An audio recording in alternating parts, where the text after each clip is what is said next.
ഉണ്ടാക്കാൻ പോകുന്നത് ഞണ്ട് റോസ്റ്റാണ്. ഞണ്ട് റോസ്റ്റും പുട്ടും നോമ്പറക്കുമ്പോഴേക്ക്. അപ്പോൾ അതിലെന്തൊക്കെ ചേർത്ത് വെച്ചാൽ സവോള, വെളുത്തുള്ളി, പിന്നെ തക്കാളി അരിഞ്ഞിട്ടിട്ടില്ല കേട്ടോ. ഒരു മിനിറ്റ്.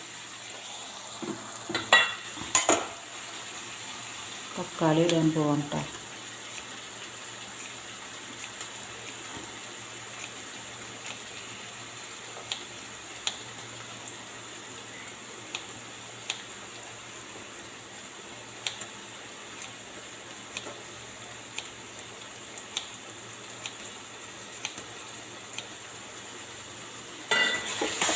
തക്കാളി അരിഞ്ഞിട്ട്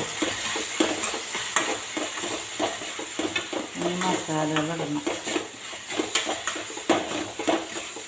ഒന്ന് ബ്രൗൺ കളറാകട്ടെ കേട്ടോ. ബ്രൗൺ കളറായതിൻ്റെ ശേഷം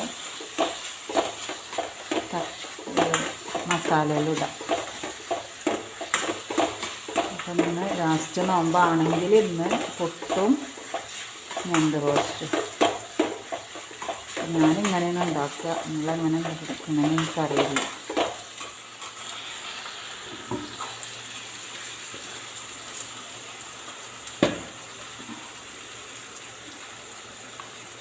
ഗരം മസാലയുടെ പൊടി, പിന്നെ കുരുമുളകിൻ്റെ പൊടി,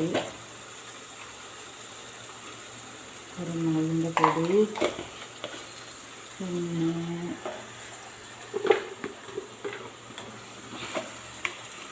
മഞ്ഞൾപ്പൊടി. എനിക്ക് സ്പൂൺ എവിടെയാണെന്നറിയില്ല.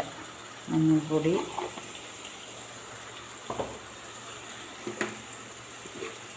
പിന്നെ നമ്മളെ മുളകും പൊടി. എനിക്ക് അത്യാവശ്യം എരിവ് വേണം, അപ്പോൾ മുളകും പൊടി അത്യാവശ്യം ഇട്ടുണ്ട് കേട്ടോ. ഇതരി കൂടി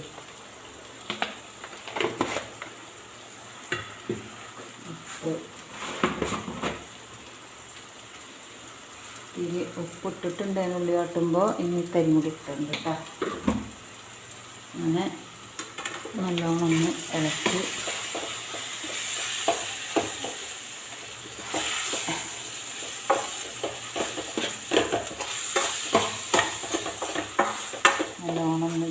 മസാല ഇതിൽ ജോയിൻ്റ് ആയതിന് ശേഷം നമ്മൾ ഞണ്ട് കുട്ടനിട്ട് കൊടുക്കാം. ഓക്കെ. ഞങ്ങൾക്ക് ഞണ്ട് ഭയങ്കര ഇഷ്ടമാണ്. അപ്പോൾ ഇതിലേക്ക് ഇനി ഇടേണ്ടത് ഞണ്ട് ഇടാൻ പോവാണ് കേട്ടോ. ഞാൻ അങ്ങനെയാണ് ഞണ്ട് വയ്ക്കുക. ഞണ്ടിനെ ഇഷ്ടമുള്ള കാരണം ഞണ്ടിൻ്റെ വേസ്റ്റ് മാത്രം കളയുള്ളൂ, വേറെ ഒന്നും കളയില്ല കേട്ടോ. അപ്പം ഞണ്ട് ഇട്ട് ഇനി ഒന്ന് ഇളക്കിയിട്ട് ഇത്തിരി വെള്ളം ഒഴിച്ചിട്ട് തേങ്ങാപ്പാൽ വെക്കണമെങ്കിൽ വെക്കാം. പക്ഷെ ഞാനിപ്പോൾ ഇങ്ങനെയാണ് ചെയ്യുന്നത്. ഇത്തിരി വെള്ളം ഒഴിച്ചിട്ട് അവിടെ കിടന്ന് വെന്തതിന് ശേഷം എന്ത് ചെയ്യുക, ഇളക്കി പൊട്ടിച്ചൂടാം. നമുക്ക് ഇപ്പോൾ എല്ലാവർക്കും നോമ്പൊക്കെ സുഖമായിരിക്കില്ലേ? നോമ്പൊക്കെ സൂപ്പറായില്ലേ? എല്ലാവരും സന്തോഷത്തിലല്ലേ? പെരുന്നാൾ ഇന്നാണോ നാളെയാണോ അതോ മറ്റന്നാളാണെന്ന് അറിയില്ല.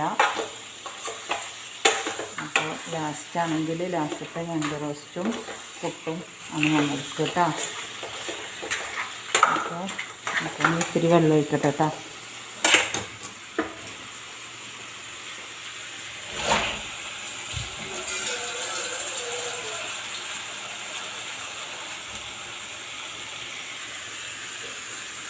ഇത്തിരി വെള്ളം ഒഴിച്ച് നല്ലോണം വേകട്ടെ.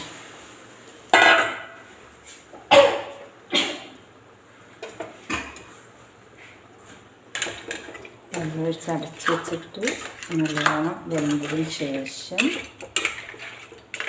എന്ത് ചെയ്യുക, കുഴപ്പമില്ല. നമ്മളതിനും പൊട്ടിച്ചു വന്നിട്ടില്ല.